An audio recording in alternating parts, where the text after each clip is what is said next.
This is TV18. And you're watching CNBC TV18.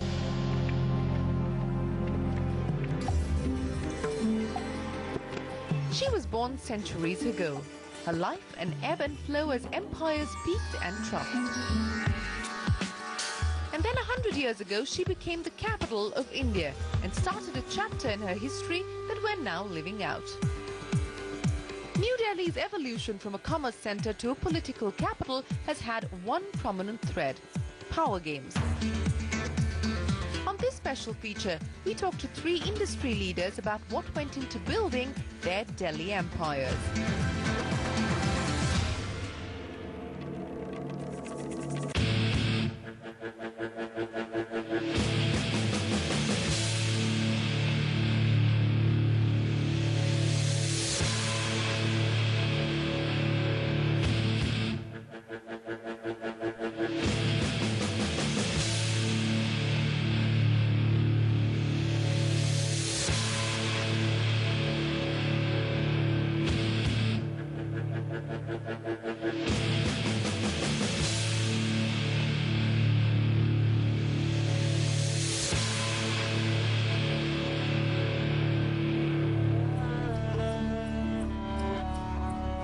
Unlike most of Delhi's big family businesses who had their roots in other parts of the country or erstwhile undivided India, the Shriram family moved out of crumbling old Delhi in the early 1900s when 25-year-old Lala Shriram joined the Delhi Cloth and General Mills Company.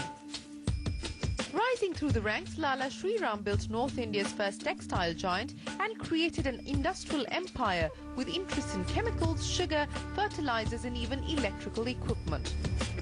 The Shrirams have also given the city some of its premier education institutes, like the Shriram College of Commerce, the Lady Shriram College and a chain of schools. We caught up with Arun Bharat, the great-grandson of the founder, outside North Block, which was home to the Finance Ministry. Unknown territory, this former president of the Confederation of Indian Industry talks to us about the Shriram family's contribution to Delhi's education, art and cultural landscape and the very Delhi culture of fixing deals.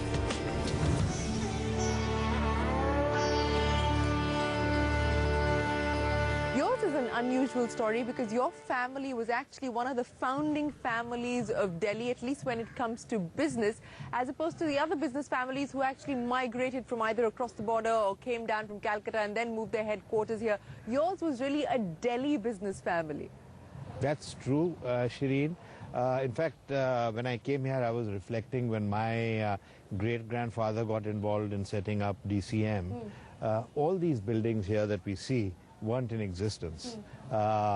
These were all forests here. This was all part of the ridge and forests. So in a sense, yes, my family was the first business family to emanate from the north, in fact, because most industry was established by the British in Kanpur, or in the south, or in Bengal, or in Maharashtra and Gujarat. So there was virtually no industry in the north. It was a government sort of, of course, the Mughals first, and then the British came here after that. So what are the stories that you've heard from your grandfather about the way that your great-grandfather actually got started? And DCM has been synonymous with business in North India, not just in Delhi. And it's in a sense laid the foundation for doing business in this part of the country. It's an interesting story because when my great-grandfather, he didn't have much money, but it was his idea to start a textile mill in Delhi because he said all the cotton grows around Delhi in Haryana, what's now Haryana, Punjab, and there are no textile mills here. So he decided that he will get together with some rich business people who had the money and seed the idea with them. And they set up this company, and believe it or not, it was from the start a public limited company where shares were actually sold and distributed to people. There were tailors who invested in it, there were school teachers who invested in the company, and there were all kinds of people who invested. 20 rupees, 25 rupees, 100 rupees. But even outside of business, education was a huge area of interest for your family. Why is that? That really was something which my grandfather was very passionate about. In Delhi, apart from the established universities like St. Stephen's College, Hindu College, and the Delhi University, there were not enough educational institutions, particularly for women. So, but before even setting up the Women's College, which turned out to be Lady Shri Ram College, he established the College of Commerce, as it was known. SRCC now. Well, now SRCC, it was actually established as the College of Commerce. He was not a highly educated person. He'd done his matriculation, and he felt that that was a great handicap that he had. His education came from observing, and he traveled abroad, and he saw factories abroad, he saw how business was done abroad, and he came back with ideas from that. You've probably made the trek right here to the building behind us, the Ministry of Finance, several times. Fortunately, not so often now. Fortunately, not so often now. Is that because you don't need to interact with them anymore? Is it because the government is out of your hair? Well, I think largely the government is out of our hair, because since the 91 reform started, people don't realize that a lot of simplification of rules and procedures actually did take place. And what we call the license Raj did to a large extent disappear.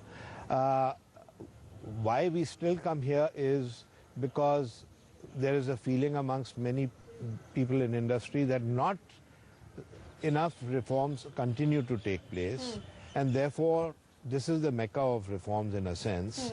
Do you believe that, at least as far as the big ticket reforms are concerned, the last decade has really been a lost decade?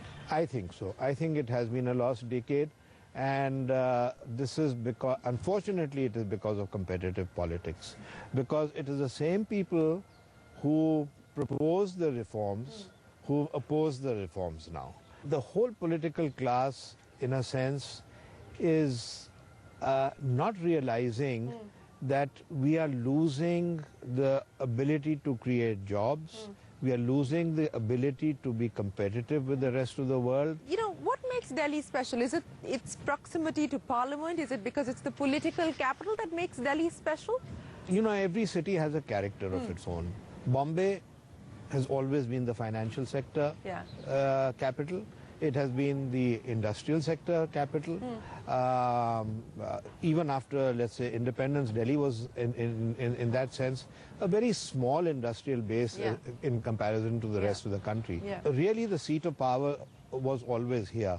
This is a political town, and it's much like Washington, where everything revolves around politics, and everything revolves around politicians. So business revolves around politics and politicians as well? Yes, business does too. I mean, you know, as long as we don't have transparency, and this is one of the things that I'm a strong believer in, that part of the reforms that haven't taken place is the fact that we still have decision-making in the government where a businessman and a politician can get together and fix deals. So, you know, one area where Delhi perhaps has been able to preserve or keep intact its character is really on the cultural scene, and that's again another area where your family has been actively involved for many, many years now. Art as a whole, whether it was music, dance, painting, whatever form of art it was, theatre, was always supported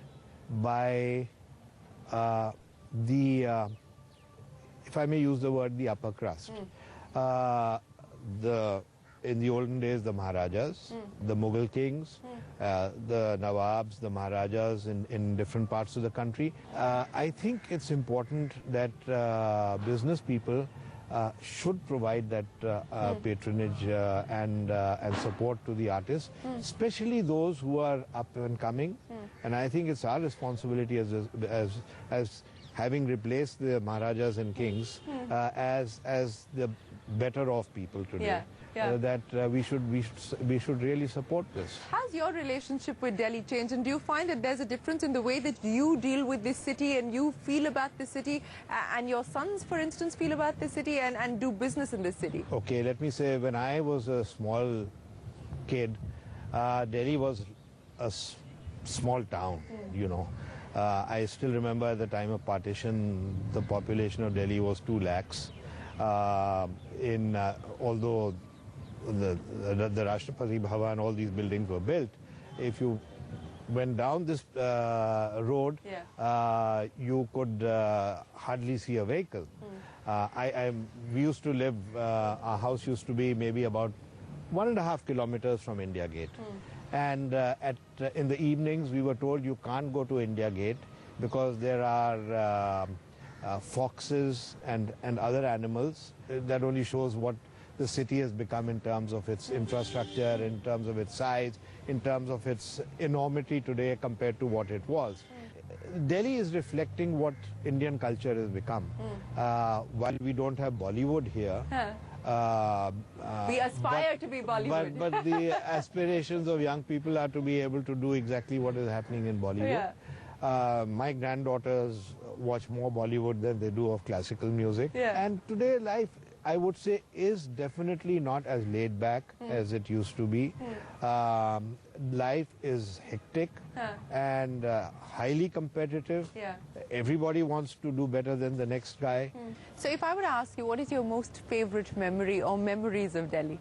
My childhood memories are really the best memories I have because even though we were a business family and there was business came first, but we all thoroughly enjoyed music, dance, theater, plays, and that's the way we were brought up.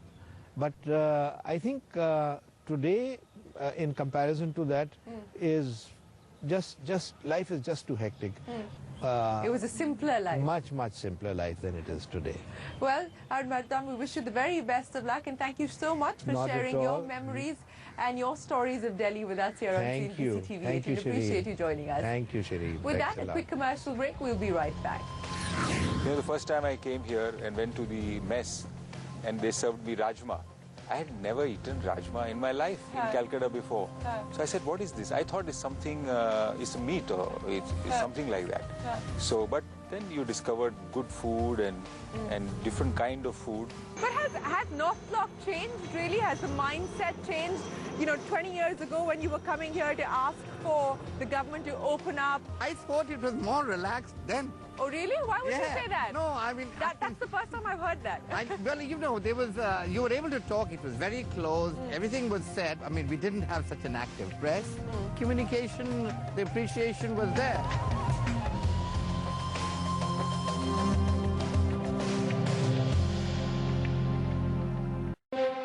This is TV18. And you're watching CNBC TV18.